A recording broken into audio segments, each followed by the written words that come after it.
అందరికీ నమస్కారం. ఈ రోజు ముఖ్యాంశం ఏమిటంటే జగన్ గారి ఆస్తుల వివాదంలో షర్మిలమ్మ గారు 2 రోజుల క్రితం మీడియాకి ఎక్కి ఏదో ఒక లెటర్ చూపించి మా అమ్మగారు రాశారు, దాన్ని నోటరీ చేయించాను, నాకంతా కూడా అన్యాయం జరిగిపోయింది, అనేక లక్షల కోట్ల ఆస్తులు నాకు రావాలని చెప్పి మీడియాలోకి ఎక్కేశారు. ఇక పచ్చ మీడియా అయితేనేమి అన్ని మీడియాలు కూడా పుంకాలుగా ఈయన మీద చర్చలు డిబేట్లు పెట్టేసి మాట్లాడుతున్నారు. ఇంతవరకు బాగానే ఉంది. ఈ యొక్క వివాదానికి మూల కారణం ఎవరంటే విజయమ్మ గారు అని చెప్పాలి. విజయమ్మ గారు, మీరు ఇద్దరి పిల్లల్ని కూర్చోబెట్టి సర్ది చెప్పడం మానేసి ఇలాగ రోడ్డుకి ఎక్కిచ్చేస్తే ఎవరు పరువండి బజారు పడేది? మీరు ఎప్పుడూ బైబిల్ పట్టుకొని ఉంటారు, 24 గంటలు బైబిల్ చదువుతారు. మరి బైబిల్ నేర్పించినటువంటి మంచి ఇదేనా అని చెప్పి యావత్ రాష్ట్ర ప్రజలందరూ అంటున్నారు. ఇప్పుడు మీకేం కొత్త కాదు, గతంలో కూడా చక్కగా మీడియాకి ఎక్కారు. అలాగే వైఎస్ షర్మిలను తీసుకొచ్చి కడపలో పోటీ చేయించారు. అప్పుడు కూడా రాజశేఖర్ రెడ్డి బిడ్డ అన్నారు. అప్పుడు కూడా నేను వీడియో చేశాను. ఆ వీడియో ఒక్కసారి మనం ఇప్పుడు వీక్షిద్దాం. మీడియా ఛానల్స్ కు వెబ్సైట్లు పెట్టి చూపిస్తున్న యాజమాన్యాలకు, పెద్దలకు విజయమ్మ, అదే విజయ రాజశేఖర రెడ్డి గారి ఆవేదన. గత కొన్ని రోజులుగా గొడ్డి వారిస్తున్న అసత్య కథనాలను చూస్తుంటే మనసుకు చాలా చాలా బాధ అనిపిస్తుంది, కష్టం అనిపిస్తుంది. ఈ రోజు ఏదో ఒక సామెత ఉంది, పచ్చకామల్లో వానికి అంతా పచ్చగా కనిపిస్తుందట. విజయమ్మ గారు, ఈ రోజు మీరు మీడియా ముందుకు వచ్చి ఇలా బాధపడటం, మీ బాధను చూసి మేము కూడా బాధపడుతున్నాం. కానీ మీకు ఒక విషయం చెప్పాలి. ఈ పరిస్థితి రావడానికి గల కారణం ఎవరు? మీరు, మీరే. ఎందుకు చెప్తున్నానంటే, మీరు షర్మిల ఏం పని చేస్తే అబ్బా రాజశేఖర్ రెడ్డి బిడ్డ అని చెప్పి పొగుడుకుంటూ మునగ చెట్లు ఎక్కిచ్చేస్తే, అలాగే తెలంగాణలో తీసుకొచ్చి వైఎస్ఆర్సీపీ పార్టీ స్థాపించేసింది అని చెప్పి మునగ చెట్లు ఎక్కిచ్చింది మీరు కదమ్మా. ఆవిడ అలా రెచ్చిపోవడానికి కారణం మీరు కదమ్మా. ఇప్పుడు వచ్చి మా షర్మిలమ్మను అలాగంటున్నారు ఇలాగంటున్నారని బాధపడటమా ఎంతవరకు సబబమ్మా? ఎంతవరకు సబబు? సరే, మీరు అమెరికా నుంచి సందేశం ఏం పంపించారమ్మా? గమ్ముగా ఉన్నా సరిపోయింది, న్యూట్రల్ గా ఉన్నా సరిపోయింది. మీరేమన్నారు? మా బిడ్డ రాజశేఖర్ రెడ్డి బిడ్డ, ముద్దుల బిడ్డ, మా కుమార్తెను కడప నుంచి ఎంపీగా గెలిపించిందంటే జగన్ ని పూర్తిగా నాశనం చేయమని మీరు చెప్పింది మీరు కదా. అన్ని చెప్పి అన్ని చేసి ఇప్పుడు ఎందుకమ్మా ఇలా వినిపించడం? ఓసారి వినండి మీ కూతురు ఏం మాట్లాడిందో. రాజశేఖర రెడ్డి గారి భార్యని కోర్టుకు ఇచ్చారు అంటే,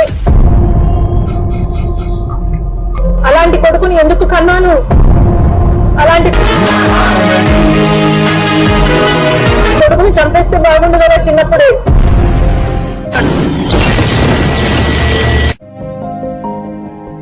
నేను ఇంకా ఎందుకు బతుకున్నాను? విన్నారు కదమ్మా విజయమ్మ గారు ఎంత చక్కగా మాట్లాడిందో. కొడుకును పొరట్లోనే చంపేస్తే బాగుండరు కదా అని మీరు బాధపడుతున్నట్లుగా. ఇవన్నీ అవసరమా అమ్మ? ఇన్ని మాటలు మాట్లాడుతుంటే ఆమెను వారించకుండా ఇప్పుడు మీడియా ముందుకొచ్చి మీరు బాధపడిపోతున్నంటే ఎవరు నమ్ముతారమ్మా? నువ్వే కారణము, నువ్వు నీ కూతురే కారణం ఇలాగైపోవడానికి, పార్టీ నాశనానికి. ఇది చూడడానికే బతుకున్నాను. అవునా? నిజమా? తనకు లాభం జరుగుతుంది అనుకుంటే ఈరోజు జగన్మోహన్ రెడ్డి గారు నాకు, నా బిడ్డలకు అన్యాయం చేస్తున్నారు అన్నది పచ్చి నిజం. విజయమ్మ గారు విన్నారు కదమ్మా మీ ముద్దుల కూతురు ఏం మాట్లాడిందో.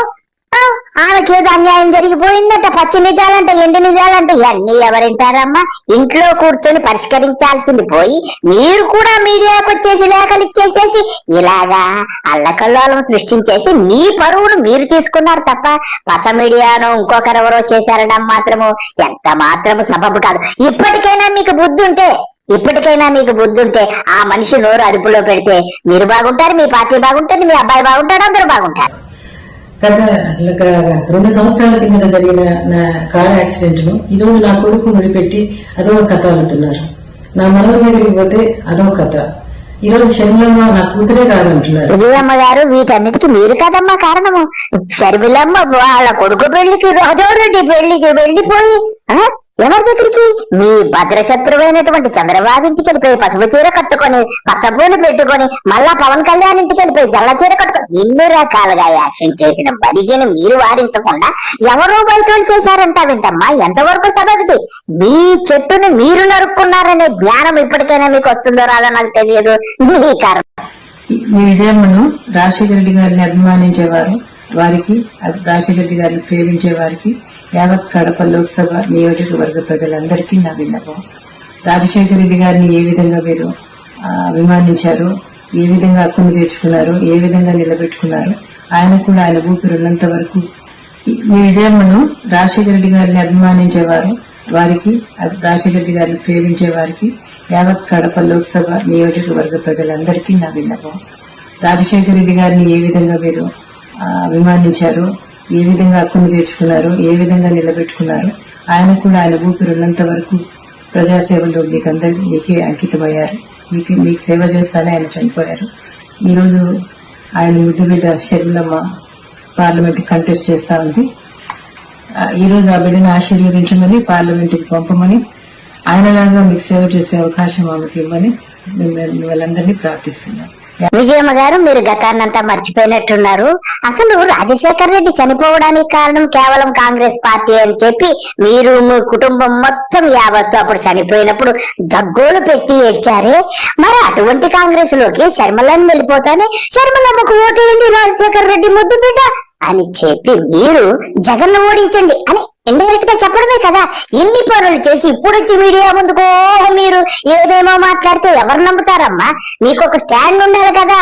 మీరు ఒక పెద్ద మనిషి, ఎప్పుడో వాళ్ళిద్దరిని కూర్చోబెట్టి చంప వాయిగొట్టి భయం చెప్పాల్సింది పోయి ఈ రోజు మీడియాకి వచ్చి ఇలా మాట్లాడము చాలా హాస్యాస్పదంగా ఉంది. ఇదో కథ అడ్డం పెట్టుకుని రాజకీయ ప్రయోజనాల కొరకు ఇంతగా దిగజారాలన్నా, ఇంత నీతిమాలిన సిగ్గుమాలిన మాటలు కథలు అల్లాలన్నా. విజయమ్మ గారు, బయట వాళ్ళెవరు రాజకీయ కుట్రలు చేయలేరు. స్వయానా నీ రక్తం పంచుకు పుట్టినటువంటి శర్మిలమ్మ నీ రక్తం పంచుకు పుట్టిన కొడుకు అదే జగన్ మీద కుట్రలు చేసి శత్రుపక్షంతో చేతులు కలిపి వెన్నుపోట్లు పొడుచు రకరకాలుగా మీడియా ముందుకొచ్చి పార్టీలు మార్చి మీ భర్తను చంపినటువంటి కాంగ్రెస్ పార్టీలో చేరి దుష్కార్యాలకు దౌష్టికాలకు పాల్పడుతుంది ఎవరమ్మా? నీ కూతురమ్మా. అన్ని మర్చిపోయి మీరెవరో చేశారు, వాళ్ళు చేశారు, ఏడు చేశారన్న అప్రస్తుతము. ఎప్పుడు కూడా మనమే వెళ్ళామమ్మా, వాళ్ళెవరు మన దగ్గరికి రాలే.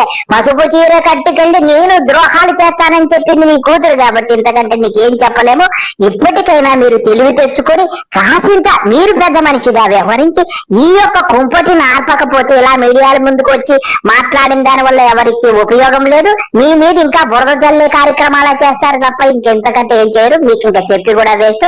ఒక వ్యక్తి క్యారెక్టర్ అసాసినేషన్ ఇంతగా చేయాలన్నా చాలా బాధాకరంగా అనిపిస్తుంది, జుగుప్సాకరంగా అనిపిస్తుంది, అవమానకరంగా అనిపిస్తుంది. మరి వారికి ఎట్లా అనిపిస్తుందో నాకు తెలియదు. ఒక కొడుకే తన తల్లిని కోర్టుకు ఈడ్చడము అంటే అది దుర్మార్గం కాదా? విజయమ్మ గారు, మీరు బాధపడుతుంటే మాకు కూడా బాధగానే ఉంది. క్యారెక్టర్ అసాసినేషన్ చేశారు, రకరకాలుగా అంటున్నారు. అసలు మనము జుట్టు వైరి వర్గాలకు అందించింది మీరు కదా. మీ జుట్టును మీరు వైరి వర్గాలకు అందిస్తే వారు ఎన్నెన్నో చేస్తారండి. కాబట్టి ఇప్పటికైనా మీరు అమ్మాయి కాసింత తెలివి తెచ్చుకొని ఏమి చెయ్యాలి అనే దాని గురించి ఆలోచిస్తే మీరు బాగుపడతారు, వైసీపీ పార్టీ బాగుపడుతుంది, దాన్ని నమ్ముకున్న కార్యకర్తలు బాగుపడతారు. అంతేగాని విమర్శించుకుంటే ఏమి రాదు. ఇలా మీడియా ముందుకు వచ్చినా గానీ ఏమి లేదు. అందరికీ నమస్కారము. బాయ్. Bye bye.